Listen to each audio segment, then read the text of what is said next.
Hello बच्चों, आज हम लोग सहसंयोग बंध के बारे में अध्ययन करेंगे कि सहसंयोग बंध क्या होता है। इससे पहले आपको हम बताए थे सहसंयोग बंध बनने के लिए कार्बन, चूँकि हम लोग कार्बन तथा उनके यौगिकों के बारे में अध्ययन कर रहे हैं, कार्बन क्या होते हैं तथा उनके यौगिक क्या होते हैं। इसके अंतर्गत आपको हम बताए थे कि कार्बन के प्रमुख लक्षण क्या होते हैं। कार्बन के प्रमुख लक्षण आपको ये हम पहले ही बता चुके हैं।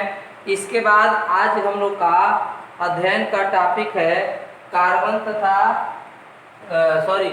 आज हम लोग के अध्ययन का टॉपिक है सहसंयोग बंध। सहसंयोग बंध क्या होता है। आज हम लोग सहसंयोग बंध के बारे में पढ़ेंगे, कोवैलेंट बॉन्ड के बारे में पढ़ेंगे। तो सबसे पहले तो सहसंयोग बंध की हम लोग डिफिनीशन पढ़ लेते हैं कि सहसंयोग बंध होता क्या है, कोवैलेंट बॉन्ड क्या होता है। तो सहसंयोग बंध का परिभाषा होता है कि जब दो या दो से अधिक समान अथवा भिन्न परमाणु, जब दो या दो से अधिक समान या भिन्न परमाणु आपस में इलेक्ट्रॉन युग्मों का, इलेक्ट्रॉन युग्म मतलब होता है शेयर्ड पेयर इलेक्ट्रॉन, आपस में इलेक्ट्रॉन युग्म मतलब इलेक्ट्रॉन पेयर का शेयरिंग करते हैं, शेयर करते हैं। तो जब दो या दो से अधिक परमाणु समान हो या भिन्न हो, आपस में इलेक्ट्रॉन युग्मों का साझेदारी करके जिस बल के द्वारा आपस में जुड़ जाते हैं उसी बल को ही सहसंयोग बल या सहसंयोग बंध कहते हैं। जैसे एग्जाम्पल में अगर मान लेते हैं कि यह Cl2 अणु है, तो यह Cl2 अणु कैसे बना होगा। तो देखो ये Cl है, यह एक क्लोरीन का परमाणु है और इधर भी हमें क्लोरीन का परमाणु इधर है। इसके संयोजी कोष में कितने इलेक्ट्रॉन होते हैं, संयोजी कोष में तो सबसे बाह्यतम कोष में तो बोरबरी के नियम के अनुसार इसका होता है परमाणु 17। तो बोरबरी के नियम के अनुसार अगर इलेक्ट्रॉन मिलेंगे तो 2 8 10 7 17, बाह्यतम कोष में 7 इलेक्ट्रॉन आ रहा है, 2 2 4 2 6 1 7। इसका रहा है 2 2 4 2 6 1 7, इसका भी 7 होगा, क्लोरीन है, दोनों समान परमाणु है। यहाँ पे अभी भिन्न परमाणु बताएंगे आप एग्जाम्पल में, तो दोनों समान परमाणु हो गए। इसका अष्टक नहीं है, अगर इसके पास एक इलेक्ट्रॉन मिल जाता तो अष्टक पूरा कर लेता, इसके पास एक परमाणु एक इलेक्ट्रॉन कम है अष्टक होने में। तो ये दोनों क्या करते हैं, एक एक इलेक्ट्रॉन की साझेदारी करते हैं, इससे यह एक इलेक्ट्रॉन लेता है, यह भी इससे एक इलेक्ट्रॉन लेता है। जब इलेक्ट्रॉन की शेयरिंग हो रहा है, शेयर मतलब एक ये दे रहा है, देखो एक यह इसको एक दिया, देखो इसने लिया नहीं से ये लिया, इसने इसको लिया। इस गोले के अंतर्गत जो परमाणु आते हैं उसी का अष्टक देखते हैं। इसको इस गोले के अंदर क्लोरीन परमाणु है तो इसका अष्टक है 2 2 4 2 6 2 8, इसका अष्टक देंगे हम। जिस गोले के अंदर, तो गोले के अंदर जो परमाणु होगा उसी परमाणु का हम अष्टक चेक करते हैं। तो इस क्लोरीन या गोले में क्लोरीन है, इसके पास कैसे 7 इलेक्ट्रॉन है, तो 2 2 4 2 6 1 7, जो डाट वाला है 7 इसका है, एक इससे लिया 8। उसी प्रकार इसका 2 2 4 2 6 1 7, इसने इससे एक लिया 8। अर्थात यहाँ पर देखो एक कॉमन 2 इलेक्ट्रॉन है, इसने इसका एक इसने इसको एक इलेक्ट्रॉन दिया, इसने इससे एक इलेक्ट्रॉन लिया।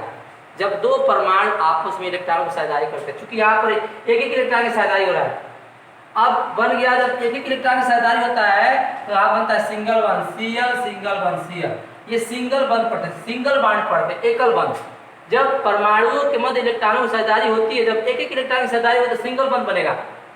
तो बन गया Cl, सिंगल बॉन्ड Cl, इसी को लिखते हैं हम लोग Cl2 अणु, Cl2 क्लोरीन के अणु बन गए। इसी प्रकार अगर हम बात करें O2 कैसे बना हुआ O2 अणु, तो यह ऑक्सीजन, यह भी एक ऑक्सीजन है, इसका होता है 2 2 4 2 6, संयोजी कोष में 6 इलेक्ट्रॉन होता है। ऑक्सीजन का होता है परमाणु क्रमांक 8, हो जाएगा K में 2 और L में हो जाएगा 6 6 2 8। संयोजी कोष सबसे बाह्यतम कोष कहते हैं, सबसे बाह्यतम कोष में 6 इलेक्ट्रॉन है। जब 6 इलेक्ट्रॉन है सबसे बाह्यतम कोष में, तो देखो ये लिखा है संयोजी किसी तत्व का परमाणु लिखकर उसके संयोजी कोष के इलेक्ट्रॉनों को हम डॉट लाइन से या क्रॉस लाइन से दिखाते हैं, इसे कहते हैं लुई बिंदु प्रतीक, लुई बिंदु सूत्र। तो इस प्रकार डॉट लाइन से इसका इस ऑक्सीजन का हम डॉट लाइन दिखा देते हैं, इसका थोड़ा अलग दिखाया ताकि समझ में आएगा हमें।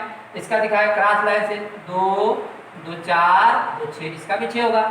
अब मान लो इसका अष्टक पूरा होने में 2 इलेक्ट्रॉन कम है, इसने 2 इसे इलेक्ट्रॉन लिया, इसका 8 हो गया। तो ये अभी से 2 इलेक्ट्रॉन ले सकता है। अब देखो यहाँ पर 2 2 इलेक्ट्रॉन की साझेदारी हो गई, शेयरिंग हो गया, शेयर्ड पेयर इलेक्ट्रॉन हो गए, 4 इलेक्ट्रॉन शेयर्ड पेयर के, 2 इसके हैं 2 इसके हैं। साझे में 4 इलेक्ट्रॉन है, दो दो की साझेदारी हुआ है, तो बन गया जब दो दो इलेक्ट्रॉन की साझेदारी होती है तो वहां बनता है डबल बंद, ओ डबल बंद ओ, अर्थात O2 बन गया। समझ में आया बात? अर्थात सहसंबंध क्या है? जब दो परमाणु, समान परमाणु या भिन्न परमाणुओं के मध्य इलेक्ट्रॉनों की साझेदारी होती है तो उनके बीच आपस में एक बल लगने लगता है, इसी बल को ही हम लोग सहसंबंध कहते हैं। सहसंबंध एकल हो सकता है, सिंगल बॉन्ड बन सकता है, डबल बॉन्ड बन सकता है, द्विक का बंध हो सकता है, डबल बॉन्ड, अगर दो दो इलेक्ट्रॉन की साझेदारी हो तो डबल बॉन्ड, एक एक इलेक्ट्रॉन की साझेदारी हो तो सिंगल बॉन्ड, अगर तीन तीन इलेक्ट्रॉन की साझेदारी हो तो ट्रिपल बॉन्ड। जैसे N2 अणु में, जैसे देखो आप N2 अणु में कैसे ट्रिपल बॉन्ड बनता है, N2 अणु में तो नाइट्रोजन में होता है N2, ये है N2, तो N और यहाँ भी एक प्लस लिख दो N, दो नाइट्रोजन परमाणु है, तो इसके संयोजी कोष में कितने इलेक्ट्रॉन होते हैं? तो पहले आप बोर-बरी के नियम से आप इलेक्ट्रॉन में लिखना जाओ, 7 होता है, नाइट्रोजन का परमाणु क्रमांक 7 होता है, K में हो जाएगा 2, I में 5, 5 2 7, तो इसके संयोजी कोष में 5 इलेक्ट्रॉन है, आप दिखा दो 1 2 3 4 5। देखो हम 3 ऐसा क्यों कर रहे हैं, 3 हम डॉट क्रॉस इधर लिख दिए, हमारे मन में बात चल रहा है कि 5 है इसके संयोजी कोष में, 3 अगर इलेक्ट्रॉन ले लेगा या साझेदारी कर लेगा तो इसका अष्टक हो जाएगा। तो देखो इसके पास भी वही उतना ही इलेक्ट्रॉन है, 7 इलेक्ट्रॉन है, इसके पास नाइट्रोजन दोनों है, तो अगर इससे 3 इलेक्ट्रॉन ले लिया तो कितना होगा इसका? 3 3 6 2 8, इस गोले के अंदर नाइट्रोजन आ गया तो इसका अष्टक हो गया। अभी वही काम करेगा, देखो 3 तो 5 पहले से 3 ले 8, अर्थात यहाँ पर साझेदारी में कितने इलेक्ट्रॉन है? 6 इलेक्ट्रॉन है, 3 इसका है 3 इसका है, अर्थात बन गया यहाँ पर जब 3 इलेक्ट्रॉन की साझेदारी होगी तो triple bond Cl triple bond N, इसी को पढ़ते हैं N2 नाइट्रोजन का अणु बन गया। समझ में आया सहसंबंध? सहसंबंध के और भी एग्जाम्पल है, जैसे सहसंबंध का एग्जाम्पल में जैसे देखो आप मेथेन, कैसे मेथेन अणु CH4 होता है, मेथेन का सूत्र मेथेन CH4 अणु, ठीक, तो देखो C ये कार्बन है ना, इसमें 4 हाइड्रोजन है, तो पहले 4 हाइड्रोजन को ऐसे कार्बन को सेंटर में रखो, बीच में यहाँ एक हाइड्रोजन कर दो, एक यहाँ कर दो, एक यहाँ कर दो, एक यहाँ कर दो। मन में सोचो कि संयोजी कोष में से कितने इलेक्ट्रॉन है? कार्बन का परमाणु क्रमांक होता है 6, तो 2 और 4 संयोजी कोष में 4 इलेक्ट्रॉन होते हैं, तो एक को दिखा दो यहाँ पर, एक को दिखा दो यहाँ पर, एक को दिखा दो यहाँ पर, एक को दिखा दो यहाँ पर। हाइड्रोजन का होता है 1 संयोजी कोष में, इसका भी हो जाएगा 1, इसका भी हो जाएगा 1। मन में सोचो अगर कार्बन में सबसे एक इलेक्ट्रॉन ले लिया, सबसे एक इलेक्ट्रॉन लिया तो इसका तो अष्टक हो गया ना, देखो 2 2 4 2 6 2 8, तो ये सब भी तो इसे लेंगे ना, ये भी लिया, यह भी लिया, यह भी लिया, यह भी लिया। आपके मन में चल रहा है सर आप कह रहे हैं 8 इलेक्ट्रॉन होना अष्टक होता है, इसके पास 2 इलेक्ट्रॉन है, हाँ हाइड्रोजन अपवाद है, अष्टक का पालन नहीं करता हाइड्रोजन। हाइड्रोजन हीलियम के तरह अक्रिय होता है, हीलियम के संयोजी कोष में 2 इलेक्ट्रॉन होता है, अक्रिय होता है। उसी प्रकार हाइड्रोजन के संयोजी कोष में अर्थात सबसे बाह्यतम कोष में अगर 2 इलेक्ट्रॉन हो जाए तो उसका अष्टक हो जाता है। तो इसी प्रकार हाइड्रोजन का कभी भी अष्टक नहीं होता है, उसमें बाह्यतम कोष में एक कोष होता है वह 2 ही इलेक्ट्रॉन कर लेता है तो अक्रिय हो जाता है। देखो इस अपना 2 पूरा कर लिया, 2 पूरा कर लिया, अभी 2 पूरा कर लिया, अभी 2 पूरा कर लिया, और यह इस गोले के अंदर कितना, इस जो गोला बना है ये इसके अंदर कितने इलेक्ट्रॉन आता है? 0 2 2 4 2 6 2 8, इसका अष्टक हो गया, बन गया C single bond H single bond H single bond H single bond H। क्योंकि इसकी ज्यामिति मेथड का बताया था फिर आपको कि चतुष्फल की होती है, सम चतुष्फल की, इसलिए ऐसे बनाते हैं, या आप ऐसे ही बना सकते हैं इसको C single bond H single bond H single bond H single bond H, इसी को कहते हैं CH4 मेथेन बन गया। तो देखो ये 2 हम बताए थे, 2 समान परमाणु या 2 से अधिक समान परमाणु, 2 या 2 से अधिक भिन्न परमाणु, देखो एक हाइड्रोजन है, सॉरी एक कार्बन है, 4 हाइड्रोजन है, तो 2 से अधिक परमाणु है ना, एक कार्बन अलग हाइड्रोजन अलग है, भिन्न भिन्न परमाणुओं पर प्रयोग करके सहसंबंध का निर्माण कर लेते हैं। इसके अलावा भी सहसंबंध के एग्जाम्पल और है, जैसे कि आपका H2O है, जल में कैसे बनता है सहसंबंध? देखो तो जल H2O सूत्र होता है H2O का, देखो इसमें हो जाता है एक H एक O और एक H, 2 H है एक O है, इसका होता है देखो संयोजी कोष होता है 2 2 4 एक 5 एक 6, संयोजी कोष की इलेक्ट्रॉन आपको जानना पड़ेगा।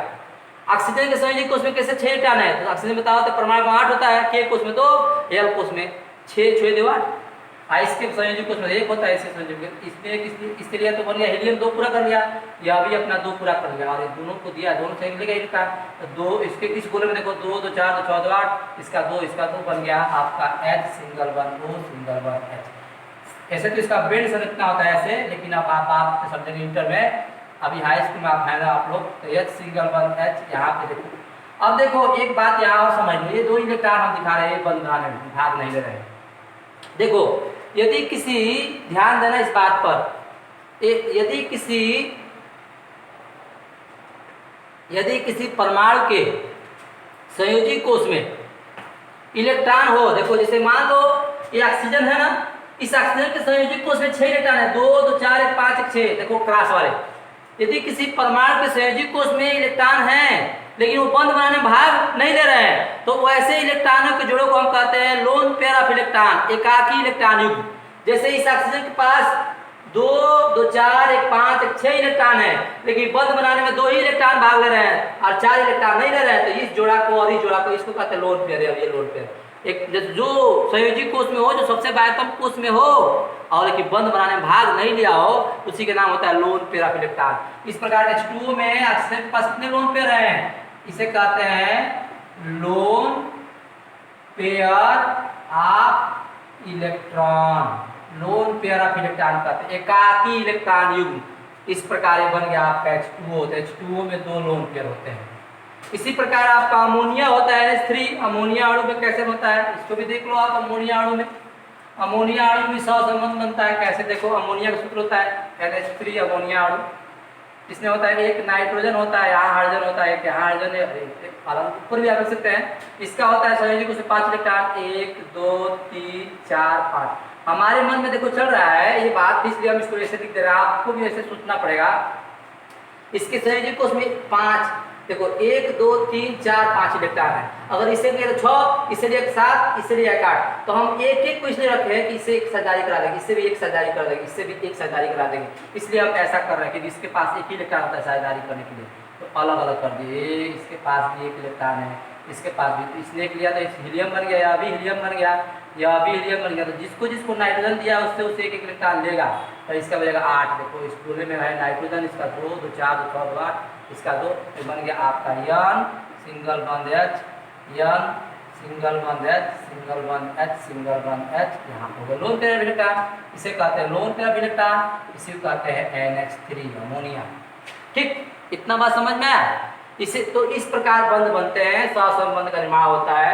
सहसंबंध एकल भी हो सकता है, जब एक इलेक्ट्रॉन की संख्या हो तो एकल अबंध, जब 2 2 इलेक्ट्रॉन हो तो डबल अबंध, और जब 3 3 इलेक्ट्रॉन की संख्या हो तो ट्रिपल अबंध का निर्माण होता है।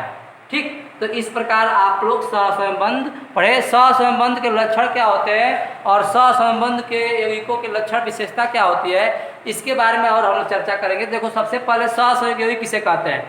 देखो सहसंबंध की परिभाषा ये होता है कि जब 2 या 2 से अधिक परमाणु आपस में इलेक्ट्रॉन युग्मों की साझेदारी करते हैं तो उनके बीच बनने वाले बंध को सहसंबंध कहते हैं। अर्थात जब इलेक्ट्रॉन युग्मों की साझेदारी से जो बंध बनता है उसे कहते हैं सहसंबंध। ठीक, और सहसंबंध रखने वाले यौगिकों को या जिन यौगिकों में उपस्थित अणु में उपस्थित परमाणु, जिन यौगिकों में या अणुओं में उपस्थित परमाणु आपस में सहसंबंध जुड़े होते हैं उन्हें कहते हैं सहसंयोगी यौगिक। जैसे मेथेन एक सहसंयोगी है, अमोनिया भी एक सहसंयोगिक है। जिनमें सहसंबंध पाया जाता है यौगिकों में, उन्हीं को हम सहसंयोगी यौगिक कहते हैं। सहसंयोगी यौगिकों के लक्षण हम अगले वीडियो में पढ़ेंगे।